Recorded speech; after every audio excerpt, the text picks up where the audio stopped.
لا سيدي كيما كتشوف انت راك هاد السيله غفله وبانت لك هاد الامور كيدير بان لك هاد اللافتات وبان لك هاد الناس الموقفين هنا معنا ناس مساكن الصم والبكم معنا صحاب الاعاقات عندنا ناس هادو كاملين الناس مضرورين هاد الناس كاملين هاد الناس كاملين هادو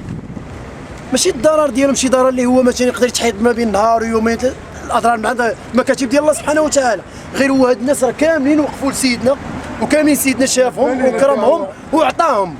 ناضوا هاد الناس هادو اللي هنايا ما عرفناش علاش حبسونا حنا دابا ما بقاش فينا الحال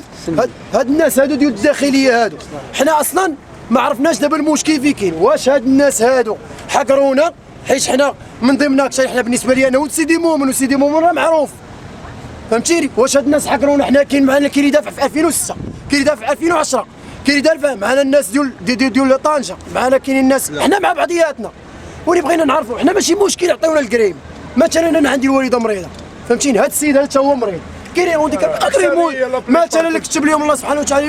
يموتوا مرحبا ولكن حنا الغرض ديالنا جايين واقفين هاد الوقفه وفي هاد الشمس وفي هاد الشيء على قبل كلمه سيدنا باش ما تطيحش حيت هاد الناس بغينا نعرفوا ولا كانوا مع سيدنا راه اللي عطى شي حاجه ما كترجعش ليه سيدنا عطانا وحنا راه نموتوا على قبل سيدنا ماشي كثار من الموت لا كان كل واحد فينا يموت 1000 مره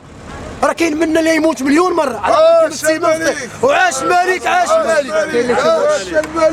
كاين اللي تيقول لك بان غادي لا ما وصلوش معنا الحل غتنهدوهم بالانتحار واش حنا تهدوا الانتحار انا عاد بلا من قولت انا عاد بلا من قولت انا عندي 17 واحد شي ناس كنعرفهم دراري ولاد الدرب في سيدي مؤمن كيسكنوا في الكاريه في سيدي مؤمن كنعرفهم تما ناس ما فحالهمش من ضمنهم شي وحدين اصدقاء كيعرفوا هاد السيد كيعرفوا هاد الدراري السيد هذا جميع هاد الناس هذا والله سيدي الا باغيين يحرقوا راسهم يلا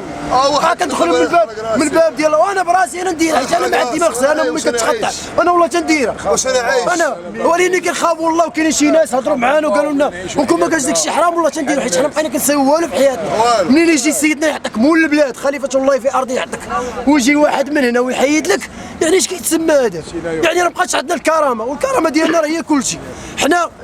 الحسن الثاني الله يرحمه